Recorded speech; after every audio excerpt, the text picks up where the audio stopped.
Good morning, students. Today we are talking about the very important protocol of the computer network, that is ARP, RARP, or we can say proxy ARP and GARP. So, why these protocols are important? Because these are basically the uh, whole ARP family in which and why these protocols are used, because when a system is connected to a particular network, okay, then some logical IP is allocated to the this host, particular host, okay, and there is another MAC address also there which is inbuilt in the system. So how the system knows which IP is given to the which host, and how they will maintain the particular table. So for that purpose we are using ARP, RARP, GARP, or all the families of the ARP protocol. So let's start with the first one, that is called ARP. As we know that ARP is the address resolution protocol, which is used for to find out the physical address associated with the given network address. So network address is the logical IP or logical address, and physical address is the MAC address, which is inbuilt in the system, which can't be changed. Now जितने time के लिए हमारा system particular network से connect होता है, उतने time के लिए पर्टिकुलर एक लॉजिकल आईपी नेटवर्क द्वारा सिस्टम को एलोकेट किया जाता है. So when the network wants to detect whether what is the physical IP of the host in which particular this logical IC is allocated, so ये ARP address resolution protocol हम यहाँ पे use करते हैं. Clear? So ARP is a network layer to data link layer mapping process. Okay, जो कि use करती हैं to find out the MAC address for a given IP address. तो यहाँ पे जैसे कि आप डायग्राम में देख सकते हैं, पर्टिकुलर होस्ट ए से एक पर्टिकुलर सेंडर मैक एड्रेस आया, सेंडर का आईपी एड्रेस आया. These two fields define the sender's address, यानी कि होस्ट जो है वो यहाँ पे सेंड कर रहा है पर्टिकुलर उसके लिए, और यहाँ पे अपने एड्रेसेस को डिफाइन कर रहा है कि what is the MAC address of the sender and what is the IP address of the sender, and this is the targeted MAC address, और targeted MAC address को define कर रहा है, और यहाँ पे 00 define है, मतलब he don't know what about the targeted MAC address. उसका MAC address क्या है? He only knows the targeted IP address which you can show, that is 192.168.1.2. So particular targeted के IP address पे एक फ्रेम सेंड की जाती है जिसके अंदर चार फील्ड होती हैं: sender MAC address, sender IP address, targeted MAC address, जो कि उसे पता नहीं होता, that field is completely blank, and target IP address वो उसे पता होता है. तो पर्टिकुलर टारगेट एड्रेस पे जब ये पर्टिकुलर फ्रेम रीच होता है होस्ट बी पे, यानी कि होस्ट बी जिसको सेंडर जो रिसीवर है, then when it received this frame, then it reply with the sender MAC address, you can see here. अब ये सेंडर यहाँ पे कौन हो गया? Host B. Now host B is the sender. Now in their MAC address 00A02470FEBD, same here is defined, you can see यहाँ पर host B का जो डिफाइन हो रहा है ये भी सेम है और ये भी सेम है. तो सेंडर का मैक एड्रेस डिफाइन किया, सेंडर का आईपी डिफाइन किया, और टारगेटेड मैक एड्रेस डिफाइन किया, और टारगेट आईपी डिफाइन किया. तो यहाँ पे क्या हुआ कि ये जो टारगेटेड मैक एड्रेस है, this is same and this one is same. तो यहाँ पे जो सेंडर का पर्टिकुलर आईपी था, सॉरी सेंडर का जो मैक था, तो यहाँ पे डिफाइन हो गया. तो जैसे ही ये फ्रेम होस्ट ए को रीच होता है, तो he know about the MAC address of the host be. Okay, so this is called the address resolution protocol or ARP protocol, to find out the MAC address of a particular host in a given uh, by the use of the given IP address. Clear? Now, that second one is the RARP, that is called Reverse Address Resolution Protocol. As its name implies, it is the reverse of the ARP. Reverse of the ARP means in the ARP we just trying to find out the MAC address of the particular host, of particular host, which that we know the IP address of that. हमें जिसका IP पता था उसका Mac find out करने के लिए we just use the ARP और address resolution protocol. When a particular host known about the IP address, or we can say logical IP address of a particular MAC address, then this RARP is used. Means is in this condition, here it is a device, particular host, you can see the diagram.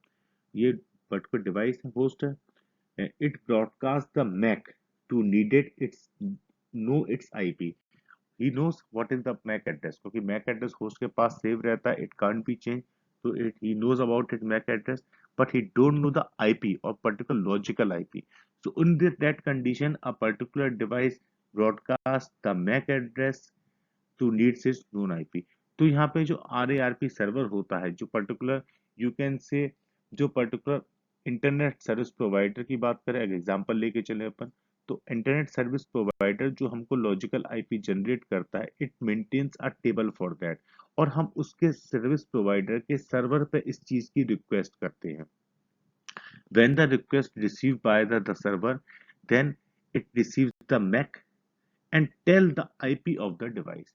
तो particular यहाँ पे जब server के पास request आती है इस तरह की, जो ब्रॉडकास्ट मैक की रिक्वेस्ट आती है, तो he knows about the he has the table, और वी कैन से उसके पास एक particular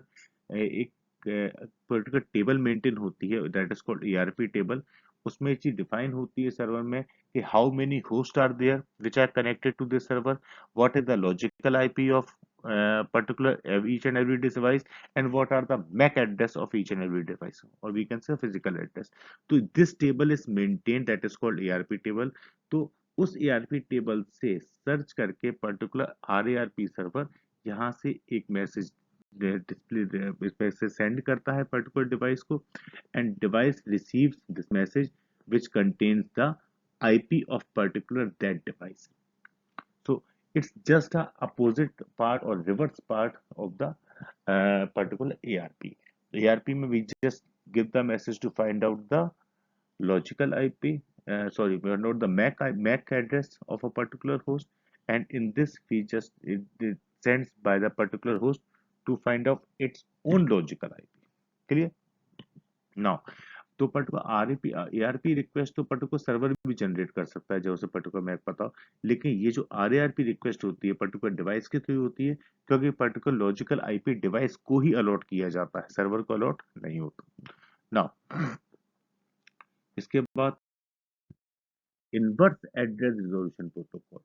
now inverse address resolution protocol क्या होता है, उसमें in this condition particular inverse in ARP में, इन एआरपी अपन इसे शॉर्ट फॉर्म भी just call it in ARP in the short form, instant of using layer 3 address, layer 3 जो address होता है आईपी एड्रेस होता है to find MAC address, we are using inverse ARP to use the MAC address to find IP address.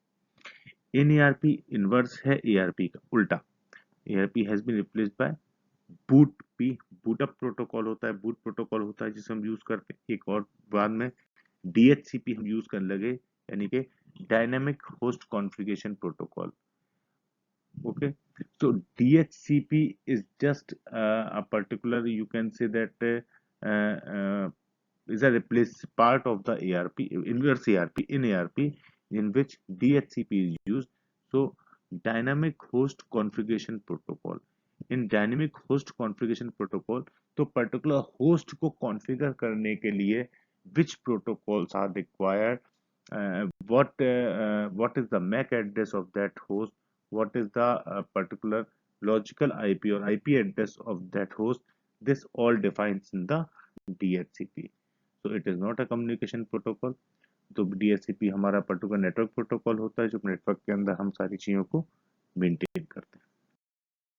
This is basically the diagram of inverse ARP or in ARP. So you can see here there is a route.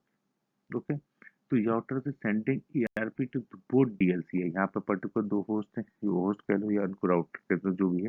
तो यहाँ पे अपन दोनों को ये request जाती, दोनों से यहाँ पे गई, और दोनों से उसके बाद यहाँ पे DLC 149, DLC 143, DLC 123, DLC 849, तो यहाँ पे जो अलग अलग हैं, दोनों के पास रिक्वेस्ट की और दोनों के पास इस चीज का रिप्लाई आता है। तो एक साथ हम सारी चीजों को उसमें पर्टिकुलर देखते हैं, इन्वर्स आरपी यूज करते हैं इन आरपी को, और पर्टिकुलर यहाँ पे पर्टिकुलर टेबल मेंटेन करते हैं कि particular which host is uses which logical IP and which host user which physical IP. After that, there is a one more ARP that is called proxy ARP. So everybody knows that what is the proxy. हम proxy इसलिए use करते हैं to basically separate the network segments connected by a router in the same IP network or sub network to resolve the IP address to the MAC. So, what do you mean by separate the network segments? Separate the network segments. Here, proxy uses to just you can say stop a particular IP or stop a particular network to connect with other. अगर हमें किसी एक network से connect नहीं होना, then भी हम particular एक सिस्टम पे या फिर पर्टिकुलर एक नेटवर्क पे सर्वर पे हम एक प्रॉक्सी को डिफाइन कर देते हैं। तो दैट प्रॉक्सी डिफाइंस कि भाई now this system is not be connected, और वहां से कोई भी डेटा या कोई भी पर्टिकुलर रिक्वेस्ट हमारे नेटवर्क पे एक्सेस नहीं हो सकती। That is called the proxy.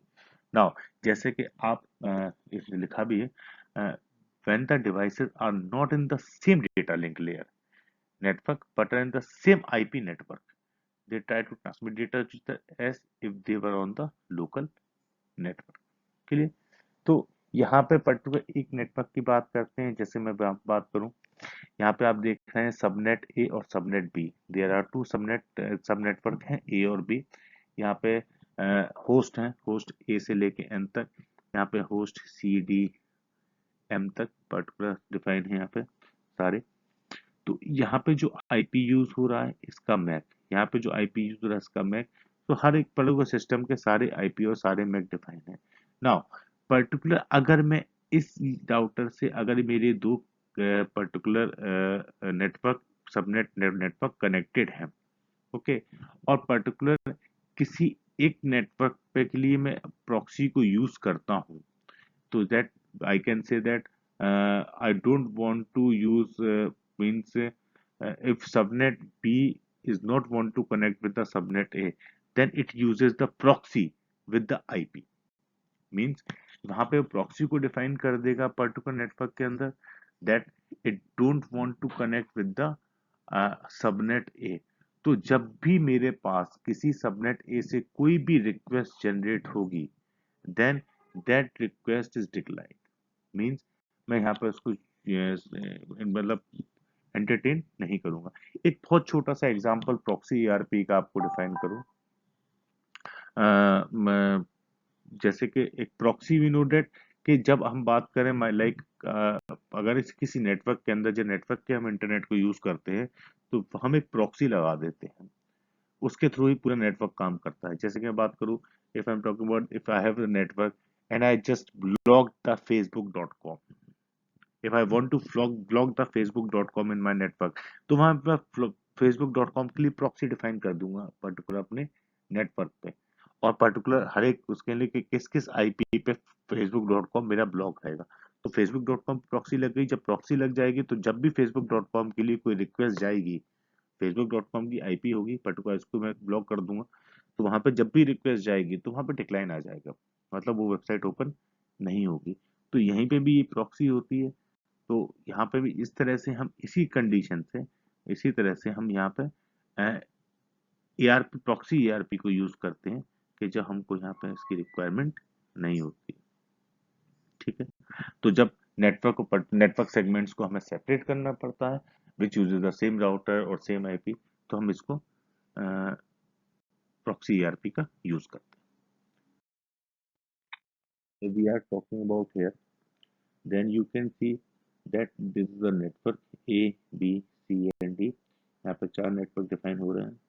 तो यहाँ पे पर्टिकुलर इसका आईपी है 158.108.1.2 एंड मैक इज दिस। तो जैसे ही ये बूटअप हुआ सिस्टम, तो सिस्टम बूटअप होते ही पर्टिकुलर अपने पर्टिकुलर आईपी को ब्रॉडकास्ट करता है अपने मैक एड्रेस को, just broadcast MAC address to the entire network.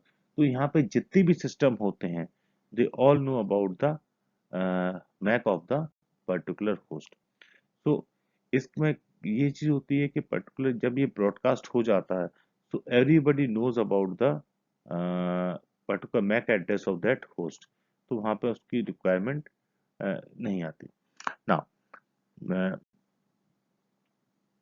तो यहाँ पे जो जीएआरपी के बाद मैक एड्रेस जो होता है कंप्यूटर का, तो it's known by every switch and it allow the DHCP server. वो जब पता चल जाता है particular MAC address of the host, then it allow the DHCP server to where to send the IP address if requested. Okay, मतलब हमें कहाँ पे पर्टिकुलर आईपी एड्रेस के लिए रिक्वेस्ट करना है। सो GRP means it's both GRP request and it contain the GRP response. Both are comes under. Now how, जब मेरा गेटवे GRP के मेरा सेंड हुआ बूट होते, तो मेरा MAC address is known by every host of the network, सारे host के पास है। जब इन सारे होस्ट के पास हो जाता है तो वहां से उनके पास मेरे लिए कोई response, no response, what is a single way transmission. मतलब यहाँ पे कोई, it's a, you can say it's a broadcast message to all the host for the IP of that host, that my IP is this and my MAC is this. So it's a broadcast message. So it's contains both the GERP request and GERP response. Clear? Now, after that, one more thing is that in ARP, that is called ARP spoofing. So ARP spoofing basically it's a particular attack of a protocol. So as we know that IP spoofing is there, it's just like the IP spoofing. तो ARP spoofing में क्या होता है कि particular it's a network attack when the attacker sends a false ARP request over the link. Like अगर कोई attacker particular network में connect हो जाता है और पर्टिकुलर किसी होस्ट पे जिसको उसे अटैक करना है उसके आईपी की रिक्वायरमेंट होती है उसके पास, उसको जानना चाहता है कि about the logical IP or about the physical IP of that particular host, then the attacker sends the false ARP request over the LAN. Okay, which results that connecting attacker MAC address to the legitimate server on the victim's network. तो particular उस network पे जो net attacker होता है उसके पास सारे eyepiece receive होने लगते हैं, दैट इज कॉल्ड स्पूफिंग। तो पर्टिकुलर अटैकर क्या करता है कि अपने जो जिस आईपी के से वो पर्टिकुलर रिक्वेस्ट सेंड करता है, that is the authenticate IP, but वहां पर जब उसके पास रिस्पॉन्स आता है, पूरे रिस्पॉन्स जो उसके पास रिसीव होते हैं, so that is on the spoofing IP. So that is called the ARP spoofing और basically ARP poisoning. तो यहाँ पे एक चीज और है अटैक वाली जो कि हम इसके लिए काम करते हैं, इसके लिए यूज करते हैं। So this is all about the ARP family, or we can say um, whole ARP family in which ARP, RARP, in ARP, proxy ARP, GARP and ARP poisonous, ये सारी चीजें इसके अंदर इंक्लूड होती हैं to just maintain the address, just maintain the address information of a particular host, that what is the MAC address and what is the particular logical IP of a particular host. So this is all about the ARP. So this is the reference by which I just prepared this lecture.